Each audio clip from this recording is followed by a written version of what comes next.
Hello, welcome to another episode of GMO-Free News. Today we are covering again the Flint water crisis. And today in the house we have Jack Olmsted, our producer. We have Kathleen Halal joining us from the West Coast. Hello. Myself, Rachel Linden on the East Coast. And we have our representative from the Flint area, Lynn Mason. Lynn is currently running for the Democratic representative for District 86 in Michigan. She is an apple farmer, a mother, a grandmother. She is a retired school teacher. She taught second grade and health ed. Am I right? Physical ed and health ed? Yes.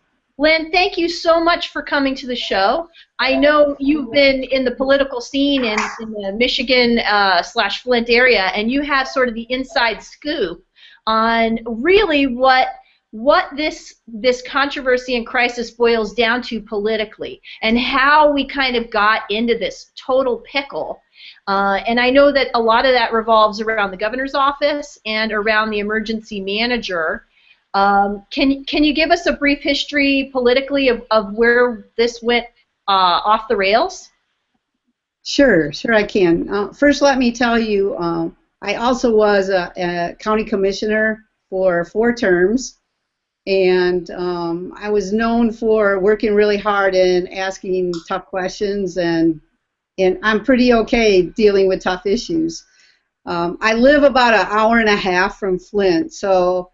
And I have, I don't want to come off as an expert on Flint, but I did go to Flint and talk to some people there. I did go there when Michael Moore was there, and I wanted to get right up close to some of the people who were dealing with this terrible tragedy. So when we talk about the timeline, because it seems like everybody wants to talk about the timeline, I think it goes back to 2010 and maybe before, but 2010 when the Republican governor was elected and the Republicans basically took control of our legislature. And so when one party controls everything from the governor's office to the attorney general and everything in between, there are no checks and balances, and things are going to go wrong.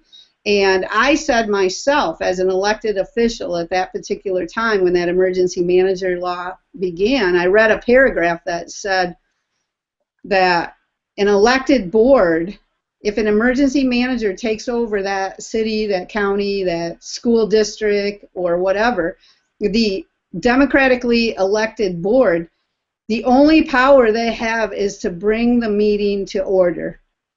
And nothing else, no other powers. The emergency manager, the appointed emergency manager, has all of the power. And I said to people around me at that time, there would be a cold day if as an elected official, where someone came in and told me that I didn't have any power, and I didn't have any rights anymore, and I wouldn't take that well.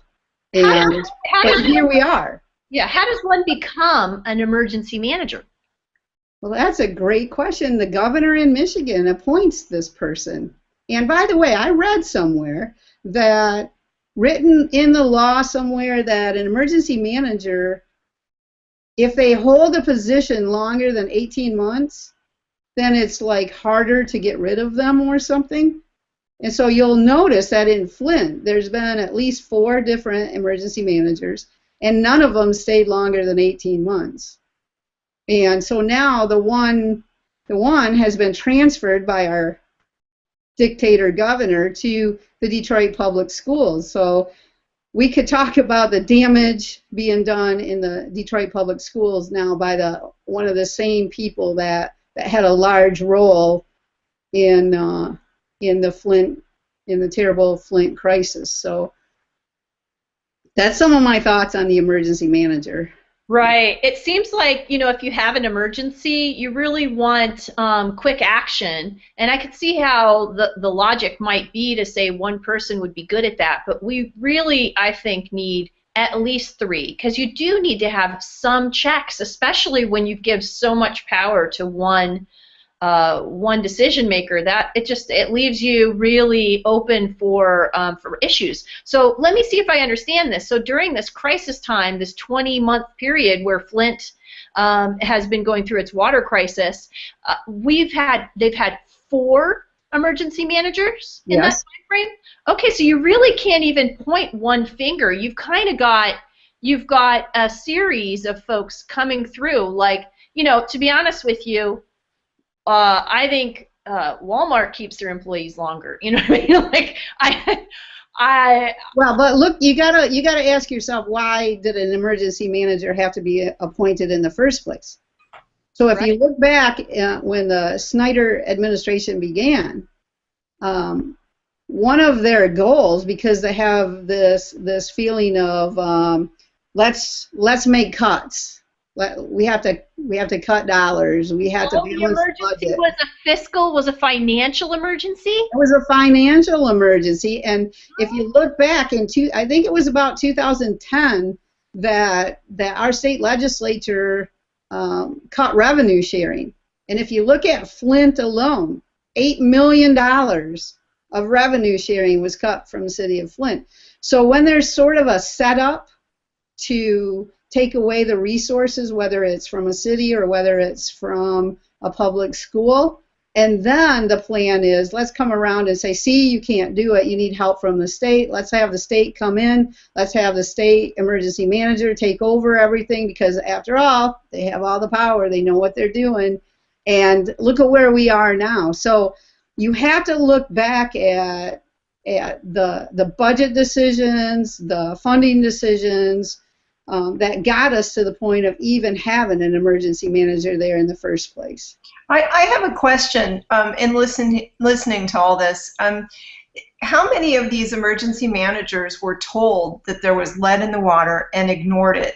And why was that one emergency manager that you mentioned given another job by the governor instead of like brought up on charges? Like, why was that person rewarded with another job? I don't really understand. Were all of them approached by citizens, and were all of them aware that the EPA scientists and the professor from Virginia Tech and so on and so forth, that these tests were coming positive and that the children were all having health issues? So much so that they informed the doctors in Flint not to do blood tests for lead for these children. I mean, that was an official, apparently, government memo that these doctors were getting, according to the mom we had on, I think, last week or in the last couple of weeks. So these people who knew about reports of lead being in the water and denied it, the one has another job in the school district. What's happening to the others? Have there been any consequences at all for their actions? I personally have never read about any consequences. I can tell you that because if you look in the state of Michigan where emergency managers have been placed, you look at Muskegon Heights, Michigan, if you look at Benton Harbor, Michigan, if you look at Detroit, Michigan, and if you look at Flint, some things that they all have in common is a high African American population, a high poverty citizenship, and so let's say that this Flint example of lead happened in a wealthy, more Caucasian neighborhood, city, town, county, whatever, fill in the blank. Do any of us here in this interview think that it would have taken 20 months to get solved? It wouldn't even have taken 20 minutes, because they would have taken one complaint, took it seriously, and did the right thing. In Flint, I've seen videos. I've seen videos of people who went to the city council meetings and said, look at my water. It smells bad. It looks bad. I can't give this to my children. I can't wash in this. So they had examples, concrete examples. But you see, this Snyder administration is more concerned about dollars, more concerned about data, to put that chemical in these pipes that would have made the Flint River water acceptable, I think, would have cost, what, $100 a day? That's what I heard. It was a simple solution that they could have done to make the water less corrosive so that the lead situation would not have developed. It would have been, I heard that, $100 a day. Exactly. Lynn, you touched on something really good. There may be a race card here. I think that's definitely an issue. I think there is a economic issue. You know, it's easy to ignore the poor. The poor can't fight the system. It's set up against them. And I think, yes, but I think ultimately when you start digging and digging and digging, even more than those very easy to see answers, we have a deeper problem here. And that is that our politicians are making business decisions, financial decisions, and not health decisions. And the fundamental issue that I have, and I don't mean to, you know, downplay those other issues. Those are very important issues that you brought up about race and you know, status. I think that we have a fundamental issue of our politicians playing banker as opposed to providing the support for the will of the people. So fundamentally, we're set up in a disastrous position. And the worst possible business decision you can make, okay, so if we even just want to say, well, it's a business decision, the fundamental worst decision you can make is to take money over health, to leave behind safety and look for the 5-minute profit or the 5-minute savings. Ultimately, that will be a financial disaster, and I think we're only just now realizing how financially this is going to impact not just Flint, not just Michigan, but the country of the United States. We have emergency crisis happening here. We have thousands of children have been hurt. And you're exactly right, Rachel. I mean, the job of government is to look out for the people. And when the people make elections, they're electing a person that they're entrusting with their care. And when the governor steps in and says, we're going to take away those people who the population elected in to care for them, and I'm going to step in and I'm going to put my guy in, Joe Smith, who I like better, then the governor is actually responsible for the health and welfare of the people. And it's his responsibility to make sure that those people that he chooses to appoint, you know, stomping out the voice of the people who elected, you know, their representatives, now he's responsible for their actions directly. Well, if you look at, you know, when I was actually before I became a county commissioner, I was an advocate for educators, for students, and I always believed that follow the money was something good to think about. And unfortunately, the state of Michigan on purpose elected this nerd as a governor without realizing that, all right, he's a businessman. He might look out at the students in my building and see dollar signs instead of seeing people. He might look at Detroit Public Schools and only look at the charts and not look at the toilet water running into kindergarten buildings or kindergarten rooms. You know, he's only looking at, all right, we gave you some money. Did you spend it wisely? And it didn't take much for his administration to be critical and judgmental about all of this. But when the deck is stacked against our citizens, when the deck is stacked against our children, then it takes people who have integrity and good character to go in there and do the right thing. So one of the reasons I'm running for state representative in the state of Michigan is because Lansing is broken, and when it's broken, our children are going to suffer.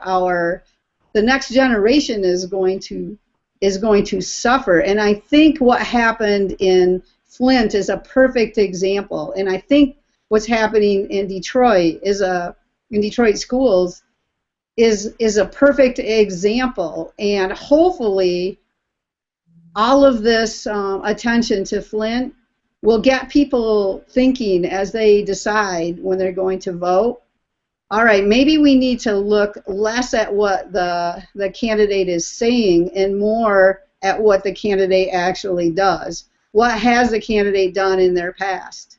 And so it's a time when I'm talking to citizens in my district, they want responsible elected officials. They want a voice in their government. They want to be thought about when you're making decisions that affect the quality of their life or their family's life. So I'm hoping that as we move along in 2016, when hopefully we have good turnout for people coming out to vote, and that they start realizing that it matters if you stay home. It matters who you elect. It matters how much you get involved. And so one of my team's goals is to engage as many people on those very topics as we possibly can, and let's not do the same old thing. Let's truly look at the candidates and what they stand for. So I've always been a real strong advocate, and people will tell you that if Lynn Mason is on your board or Lynn Mason is chosen on your committee, then she's going to ask the hard questions. And, I want to be a representative because I want to do the work. Some people want to be either a representative or a governor or even a president of the United States sometimes, and all they want is the power and the title. I don't need that. I'm a retired teacher. I don't need a title, and I don't need power. What I need is to get involved in these situations and bring back some trust that has been shattered in the state of Michigan. And let's really think about it, because I talked to a friend who lives in Arkansas the other day. He brought up the Flint water crisis. I didn't bring it up. He brought it up, and he says, when are people going to start taking a long view at what's happening in our cities and our townships and say, look at our infrastructure everywhere? Because how many of the rest of us are just, one click, one gauge away from having the same kind of problems? So absolutely, I'm grateful that it's a national discussion. Yeah. Rachel, there's an echo. There's an echo for you. Do you have two speakers or something? There's a little. Oh, well, go ahead. Go ahead. Say it. I just wanted to tell you. Oh, well, okay. I think that what I was thinking was that this could be a national problem. I mean, my attention is drawn just because of Flint, but what are the other pipes like under all the other cities? I mean, I think we really need to look at this. I'm sure President Obama has, got a task force on this, thinking, oh no, this could be a bigger problem. That was what I thought. But also, I wanted to go back to the Michigan politics. I wonder do you think that they might rescind that legislation that they have in Michigan allowing for these emergency appointees to come in and take over city governments? I mean, do you think that after this they can see how that might not be such a good idea? I don't have a lot of faith in our current legislature. They took over 2 years when the people told them they need to fix our roads, and they came up with a solution that isn't even going to take effect until like 2018.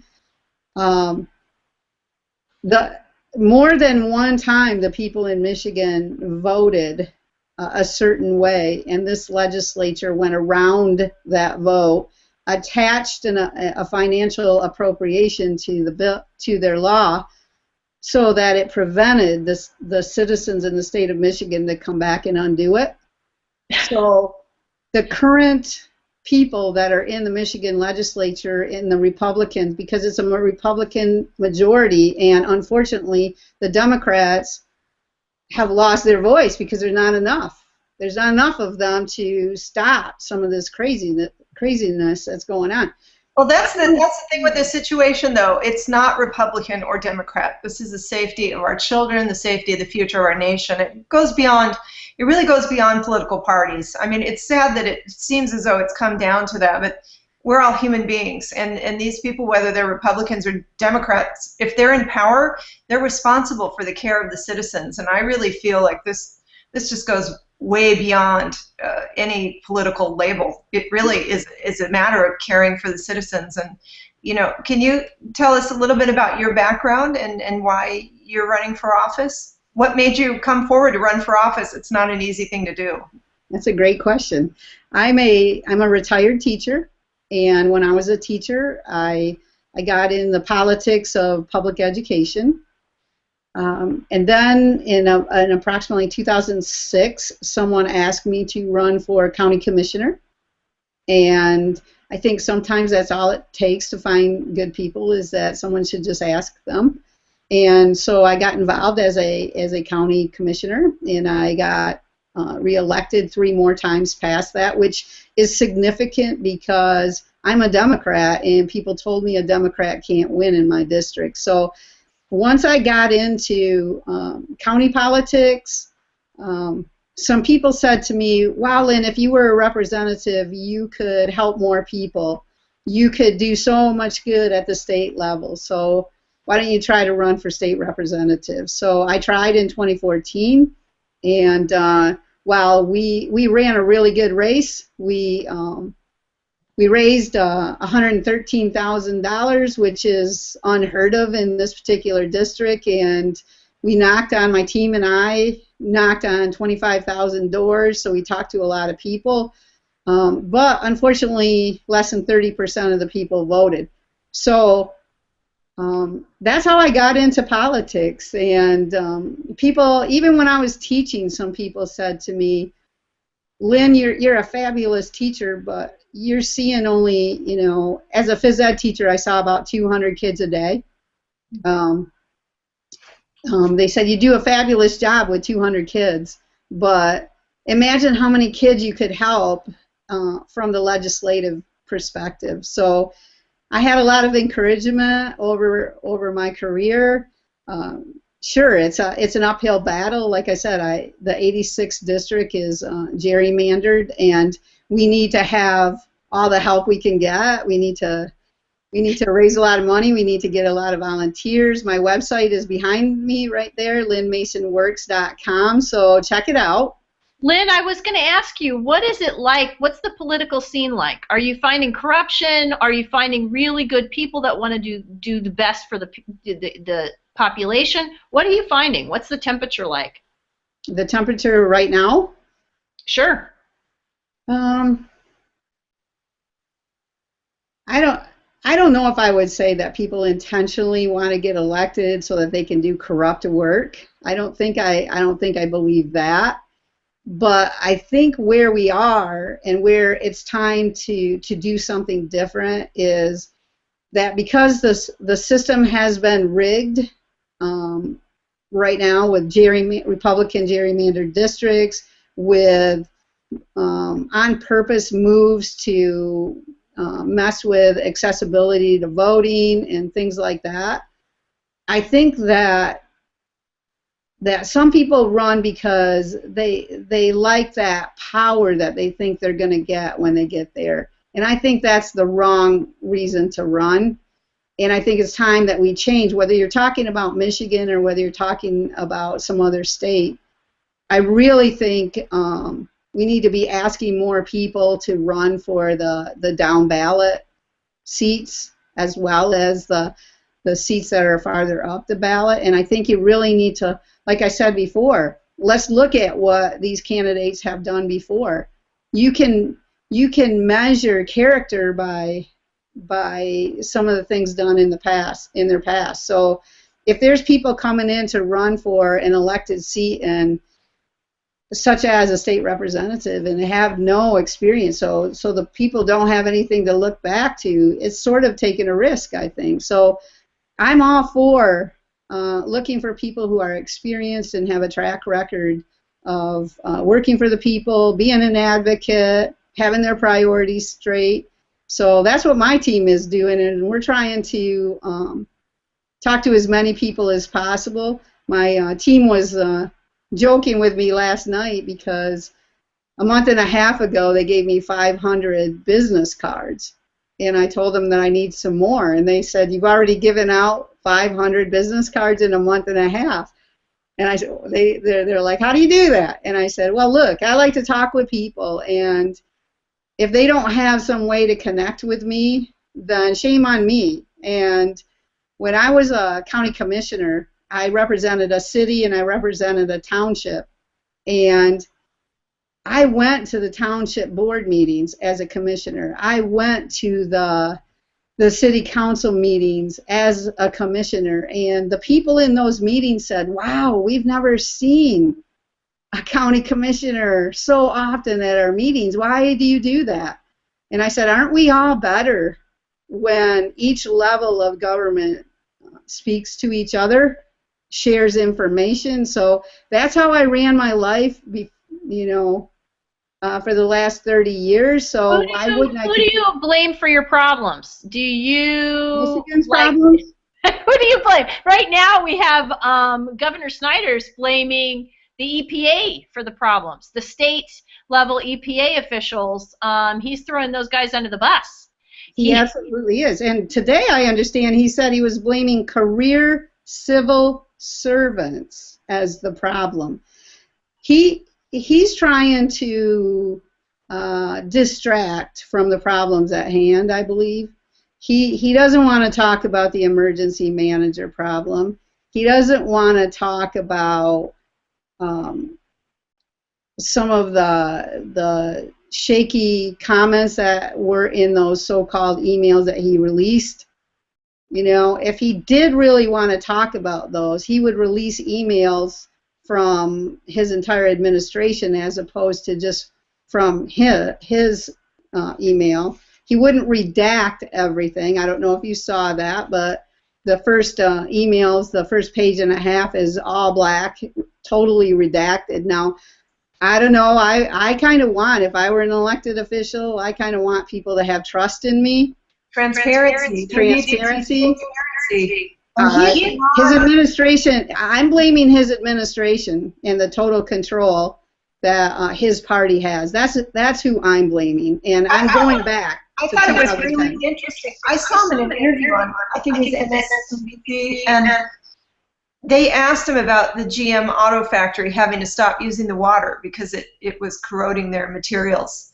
And he knew about this. This is big news. They all knew about it.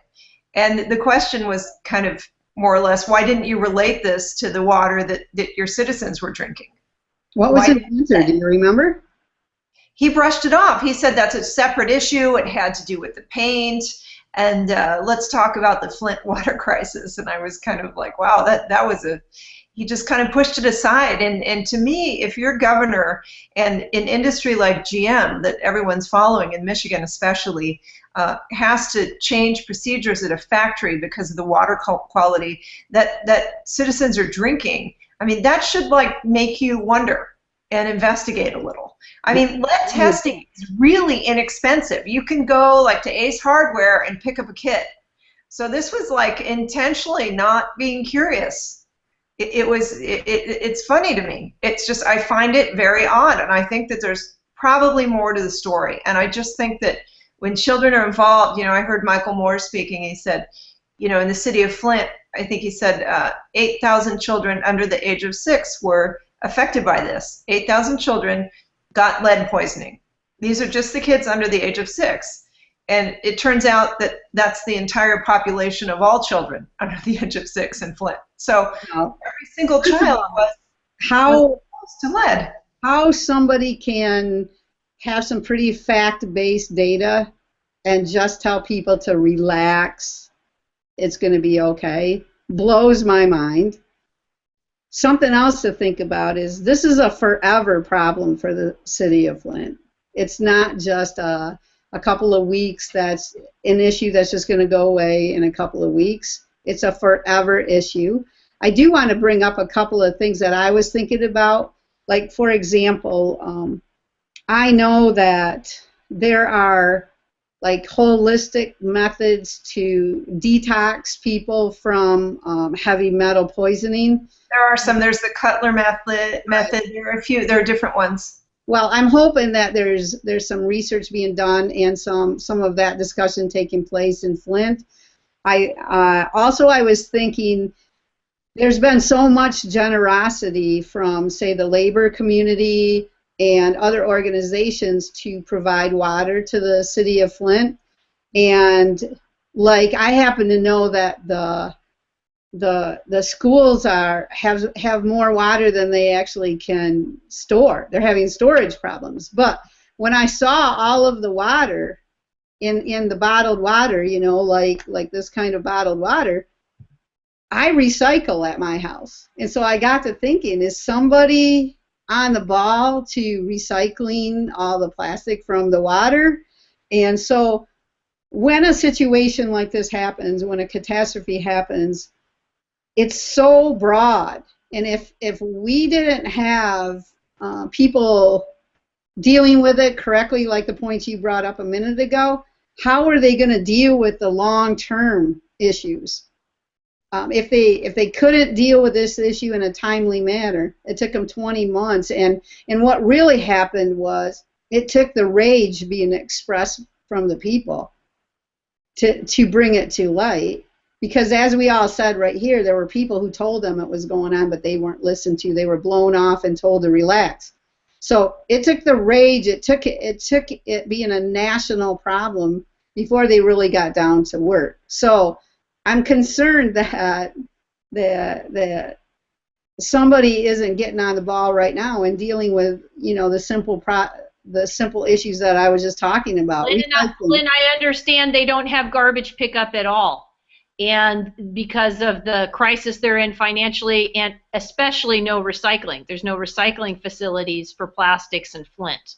Now, however, if you want to take copper pipes out of somebody's abandoned home or recycle scrap the manhole covers in the streets, which is being done, like being busted for this stuff, well, by all means, knock yourself out, although I think they ended up having to put a law banning it just recently in Flint. But no, the plastic water bottles, unless there's a value attached with them, possibly like Hawaii and some other states where they're worth so much to recycle, you're not going to see any kind of effort to do that. I feel so much for the people of Flint. I mean, we're having a conversation about the perils of plastic bottles, which is important, right? But the perils of having living a life of lead poisoning is some level of retardation for these kids, some level of life impairment, and the parents have to deal with it. I mean, we had Tamara Rubin on a few days ago talking about her lead-damaged children, and extremely bad situation for her. She's got 2 kids she has to deal with. I can't imagine being a mom and having to deal with this every single day. And well, and she has her health problems too, Rachel. Absolutely, absolutely. Well, I'm not trying to discount the health concerns and everything by saying that. My point was that, all right, here's where we are. It got messed up to this point. It's going to take responsible decisions from here on out, and who's going to do it? And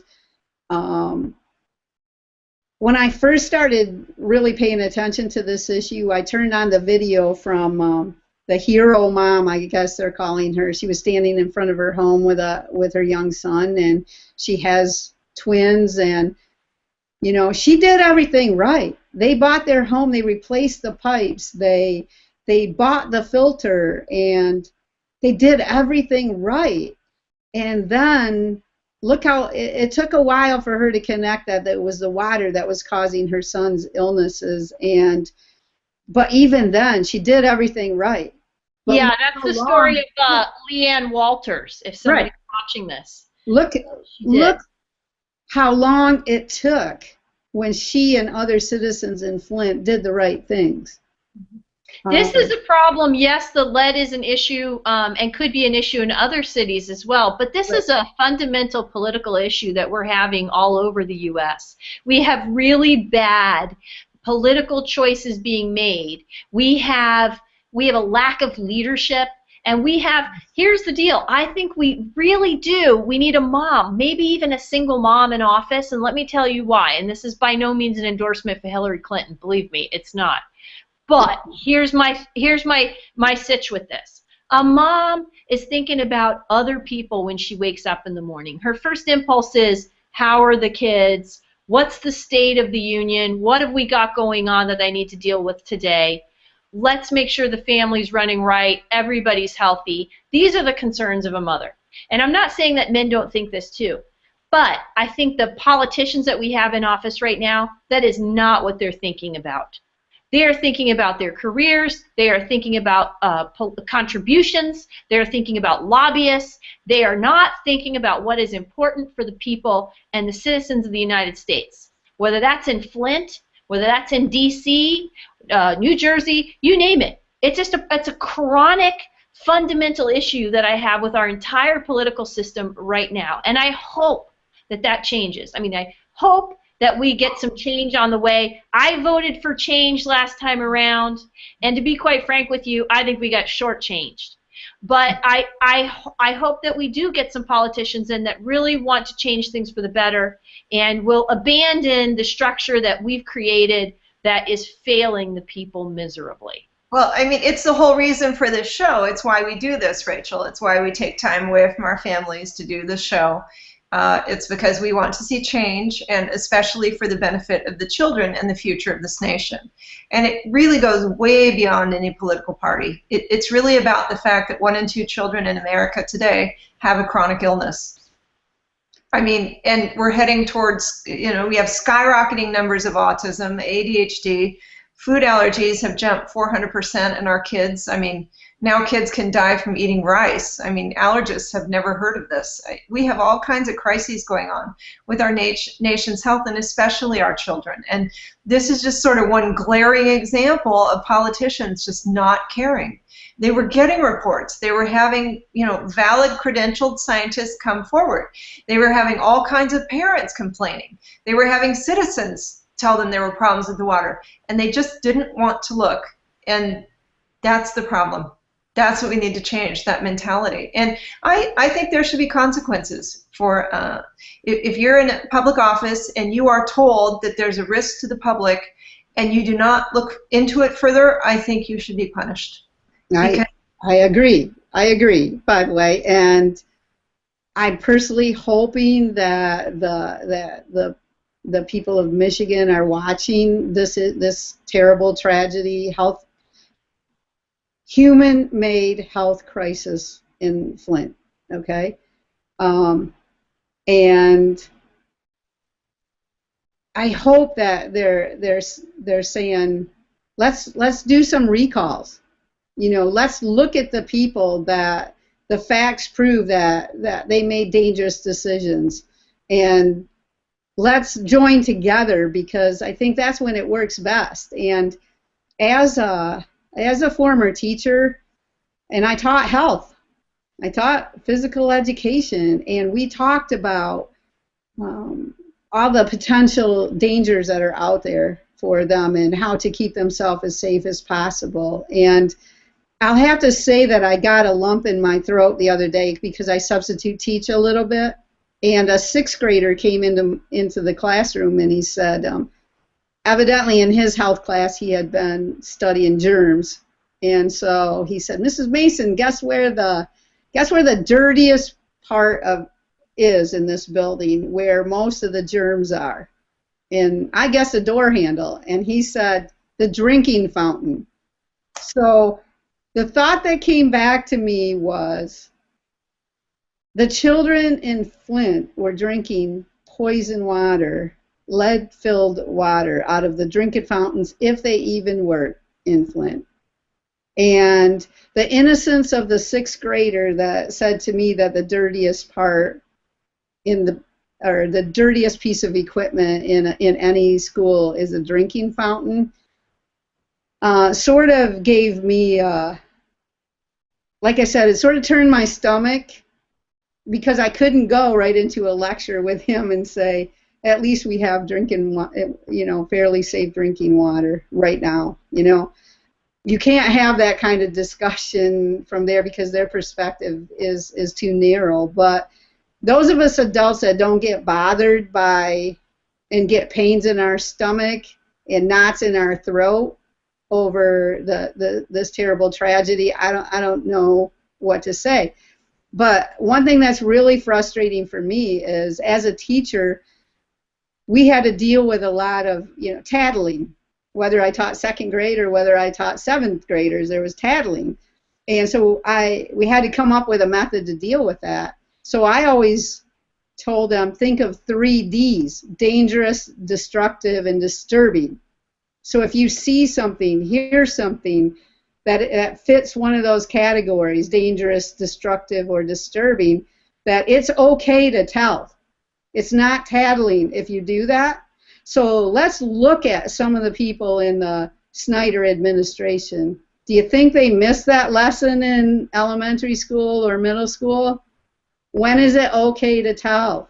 I think you're right, but I have to say, Lynn, I think that Governor Snyder, along with his crew, those that made bad decisions, will have to get behind Lehman Brothers and Goldman Sachs and a long line of unenforced, unpunished guys that just basically got away with it.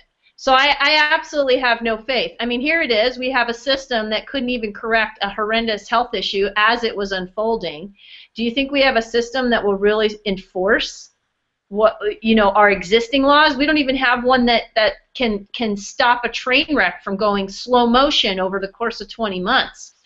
I really have no faith. People elected. Good luck. I wish you well. I'm sorry in a way that I'm sorry in a way that my vote I can't vote on this situation in Flint. But I wish the public well. I believe they're going to have to get active and get angry and start showing up, and it's the only way to affect change. And I wish it weren't that way. I wish we didn't have to leave our jobs, leave our families and what we're doing to start pushing around the politicians that should be doing their jobs in the first place. So I'm glad, Lynn, that we have you. I'm glad that there are a lot of good people rising up like you, and I'm glad they're coming from both parties, from all parties, because there's more than 2, and they're really solution-orientated, and I wish you the best of luck in your campaign. And any parting words, because we've run out of time, friends? Well, that went really fast. I do want to say we chose LynnMasonWorks.com as our title of our website because that's who I am. I work hard, and if the people like what I do, they re-elect me. If I do things that don't deserve to be re-elected, then I shouldn't be. So I should have consequences. So when you're running a campaign, you need people, you need dollars. So any of that you can push my way, that would be terrific. And again, check out my website, LynnMasonWorks.com. Brilliant. We'd also like to offer an opportunity to any of our viewers from the Republican Party that would like to come on and make a statement. If you're a representative in the Flint, greater Flint, Lansing area, please let us know. We'd love to hear what you have to say on the issue. Kathleen, any last questions or parting comments? No, I think you covered it. I have a friend who has a water filtration company who I'm going to try and get involved with the situation to really help the families. He has a very kind heart, and he started his business because he had a son who had health issues. So he comes from the right place, and I hope that your city, or that Flint, not your city, but that Flint finds the answers, and that actually that this tragedy at least leads to something good in that all the water in all the cities are inspected, and we start paying attention to our infrastructure. Yes. And also that we start holding people accountable that make these decisions that really affect all of these children in such a horrible way. I hope that there will be investigations, and I hope that the children can be treated in detox from their metal poisoning. And very good luck with the election. Thank you for stepping forward and coming, from your heart to run for office to help these people. Thank you so much for the opportunity. Thank you, Lynn, and thank you to our viewers for tuning in to hear more about Flint. We are going to be covering the crisis until it's no longer a crisis. Thank you for your time. See you next week.